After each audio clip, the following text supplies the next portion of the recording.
Hi friends, welcome to my channel. Now, I'll tell you in a few words the complete history of the Hittites, from the moment of their appearance in Asia Minor to the collapse of the Hittite kingdom and the disappearance of the Hittites as a separate ethnos. In the 3rd millennium BC, Indo-European tribes invaded Asia Minor. They easily conquered the territory due to their possession of war chariots and advanced bronze weapons, and subjugated the indigenous Anatolian population known as Hittites. After some time, a new ethnic group was formed from the mixture of aliens and the local population.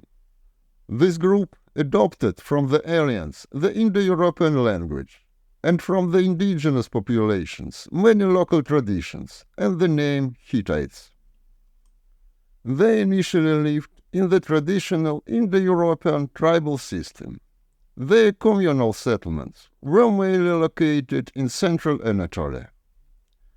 From the 20th century BC, these communities came under the influence of Mesopotamian elites, leading to the development of Oriental despotic states.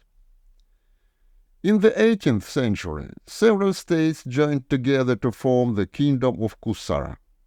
The branches of its reigning dynasty would reportedly compete with one another on a regular basis for control of these lands. Eventually, in a particularly tumultuous cycle of unrest, a leading nobleman by the name of Hattusili would consolidate a base of power around the city of Hattusa. From here, his descendants would form what would become known as the Hittite kingdom.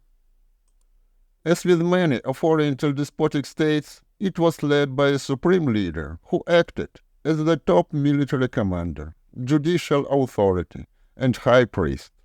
Yet, unlike in Egypt, the Hittite kings were never considered by the gods themselves, merely powerful figures who were blessed by them. The heraldic symbol of the Hittite kings was the double-headed eagle. The king was the head of state, followed by the heir apparent and several other government officials. Beneath this, the royal family occupied the highest echelons of Hittite society, followed closely by other influential families who formed an aristocracy. Both upper-class groups derived their wealth from land ownership.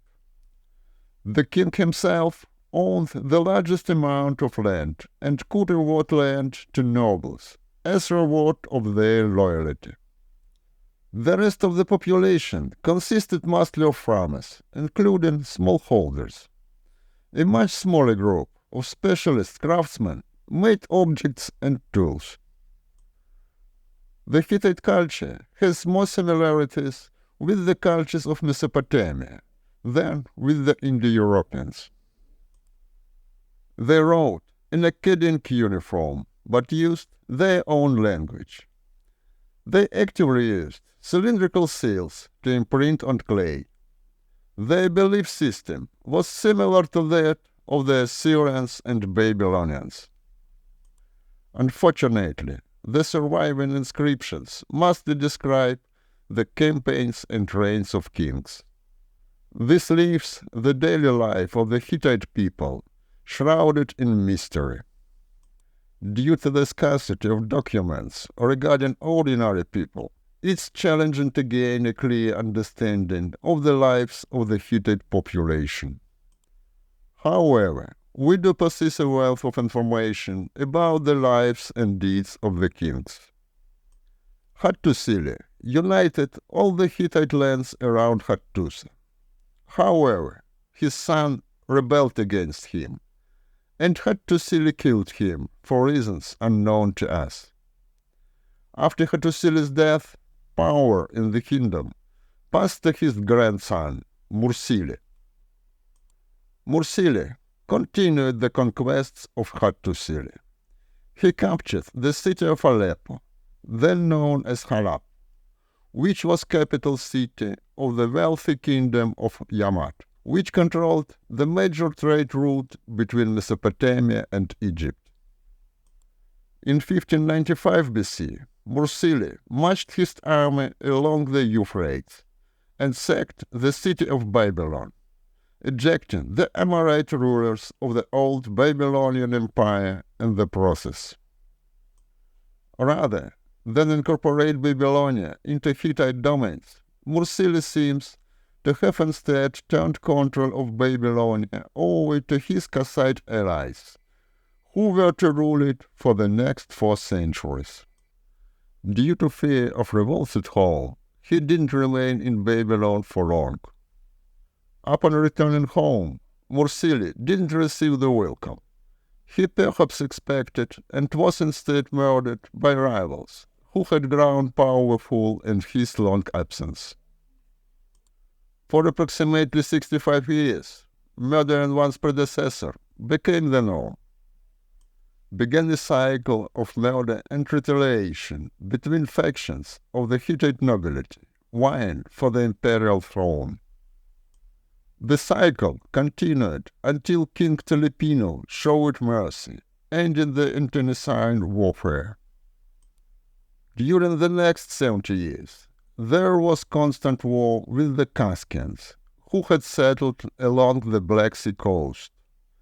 Twice during this period, the Hittites temporarily moved the capital south to avoid attacks from the fierce mountain tribes.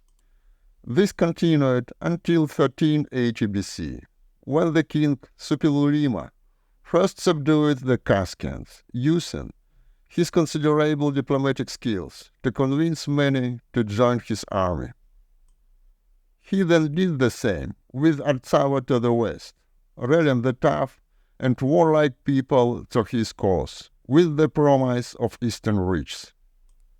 Then he conquered the rich kingdom of Mitannia with his vast army. The king defeated Mitannia, appointed his son-in-law as its leader, and turned it into a vassal state. As a result, Suppiluliuma gained control of vast territories. We know that Suppiluliuma was in contact with the pharaohs Amenhotep and Akhenaten, since their correspondence was preserved. When Pharaoh Tutankhamun died suddenly, he left his wife with no heirs and no one to marry. So she wrote to Suppiluliuma I, asking for one of his sons to marry, which was highly unprecedented for a queen of Egypt. Suppiluliuma sent his son to marry the queen and become pharaoh, but he never made it safely to Egypt.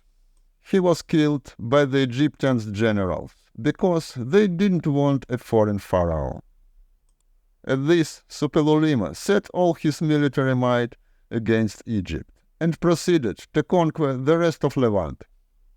A series of Hitto-Egyptian wars began at that time, culminating in the Battle of Kadesh in 1274 BC and the subsequent peace treaty. Regarding this battle, it's important to mention the organization of the Hittite army. The corps consisted of a professional standing army. These soldiers lived together mostly in Hattusa and military barracks. As for the size of this standing army, it may have consisted of as many as 10,000 professional soldiers. Nevertheless, the campaigns that the Hittites engaged in often meant that there was a chronic shortage of manpower. Therefore, the kingdom also had a system of conscripting civilians in case of war. Once mastered, the conscripts were headquartered in Hattusa. Here, their units resided in the same barracks, which were usually named after the province or district from which they came. There were 2 main types of warriors that served in the Hittite army: a large body on infantry and a smaller but still substantial chariotry. We should also note that horsemen did exist. However, these are not evidence of the existence of a true cavalry force.